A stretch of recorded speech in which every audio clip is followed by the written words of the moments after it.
Hey everybody, welcome to today's video, and today I want to do kind of a follow-up. I did a video answering a question that or a comment that Nicholas made, and I had a situation come up the other day that I kind of wanted to go into and kind of wanted to talk to you about what happened, just so that you can understand.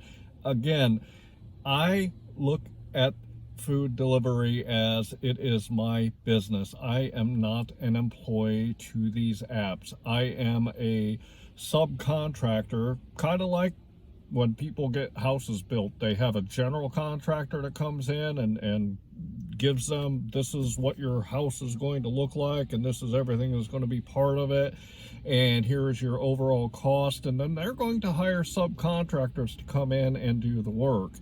But those subcontractors are their own business owners also. They are not employees of a general contractor. And I kind of approach food delivery the same way, because it is my business. It's not the business of DoorDash. It's not the business of Uber Eats. It's not the business of GrubHub. It's John's business. So I want to talk to you today about a situation that I had happen the other day with GrubHub, and kind of give you an idea of where you have control in the food delivery stuff. So sit back and enjoy today's topic.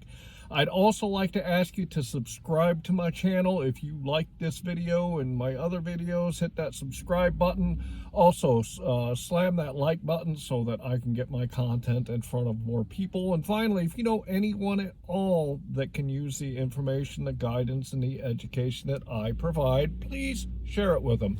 So with that, let's get into the topic. I also want to remind you to go download my spreadsheet for the metrics. I talk about metrics all the time and tell you how important it is. By this point, if you've watched a number of my videos, you should know how important it is to keep track of your metrics. I'm going to throw my metrics spreadsheet up real quick so y'all can take a look at it. But the metrics spreadsheet gives you the control on your dollars, on your mileage, and how much your overall income is. So here it is.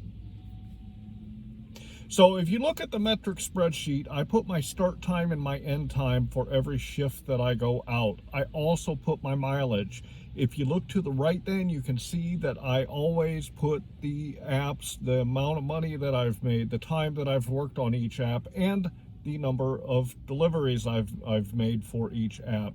And then the spreadsheet will calculate out what is your average dollar per hour overall, so you know where you sit. So when you plan your goals for what you need, you have a solid number to do that. And it also will tell you where you need to improve. If your dollars per hour are lower, you need to tweak something so it can go up.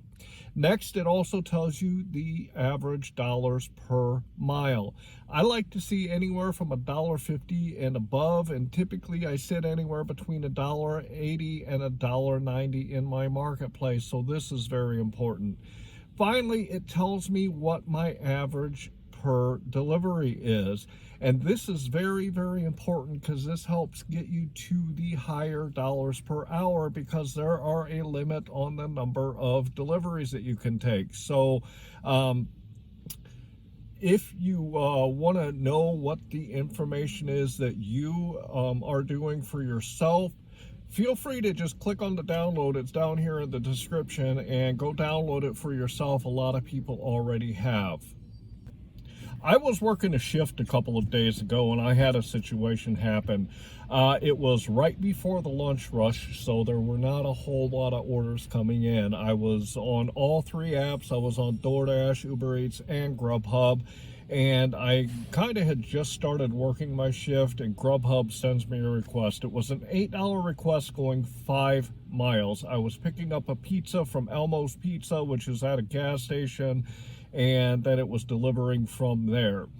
Well, I accepted the order on GrubHub. I was about, I'd say about a half a mile from the pickup, so I drove to the restaurant to get the order.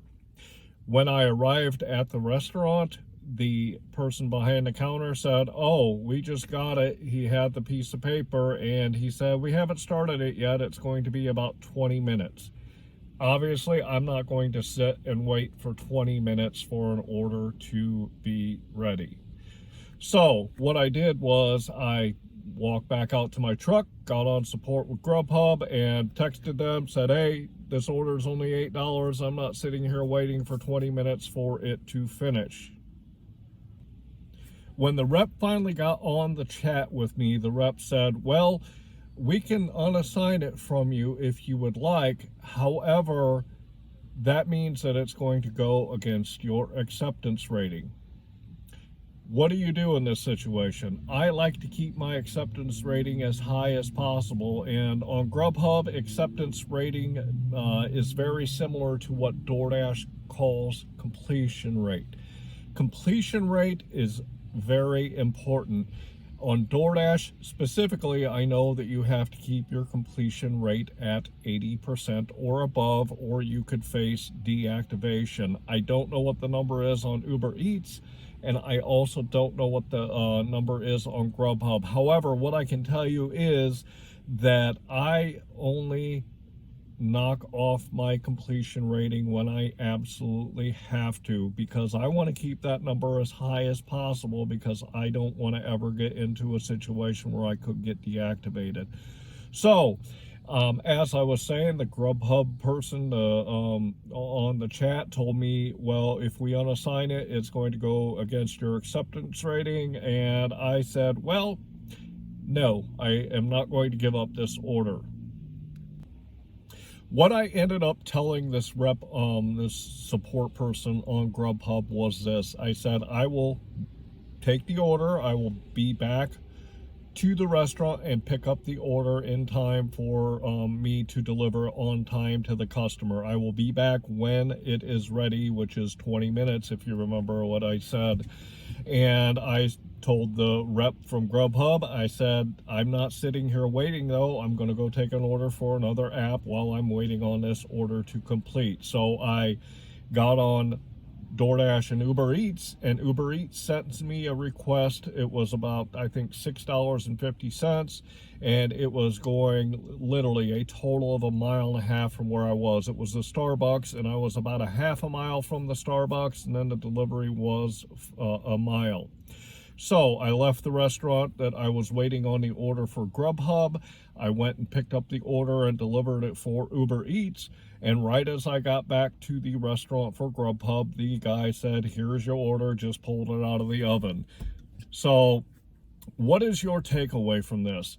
I know a lot of people are afraid of doing something wrong on the apps, and I know that they're afraid that they could get in trouble if they don't do what they think the apps feel that they should do, which is you have to be where the app thinks that you are, or you could get in trouble for not being there.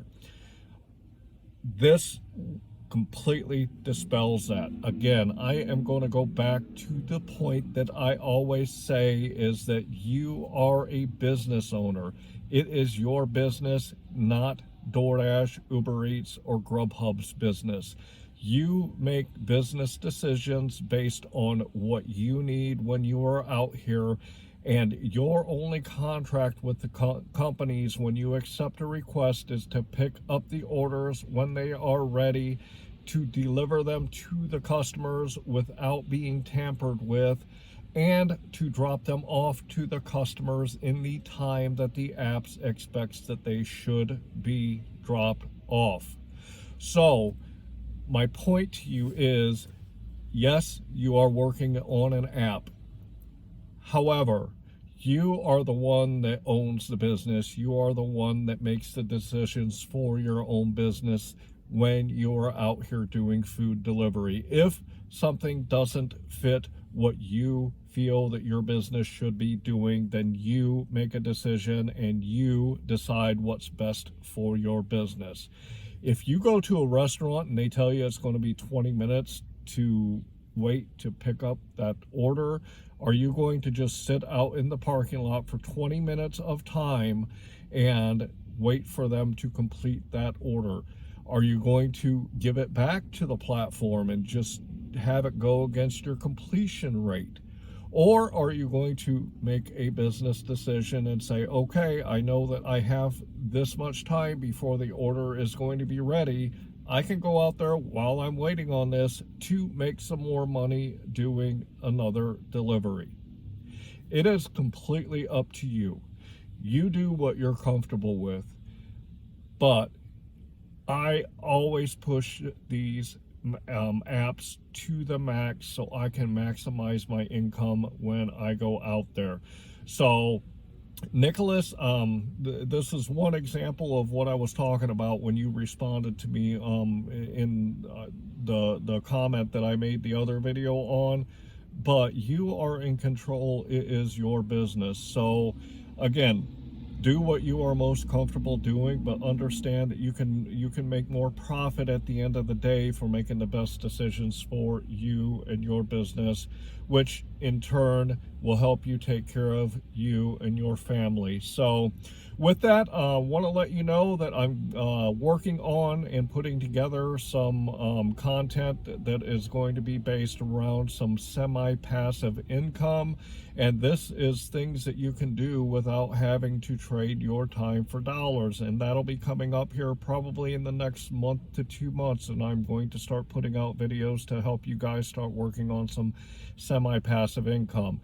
I'd also like to remind you to hop down in the description, grab my metrics sheet. Please subscribe to my channel. Please like the video. Please share my content with others if you know anyone that can use the information that I throw out here. I hope that you are out there getting the money that you and your family deserve. And with that, I'm going to say thanks.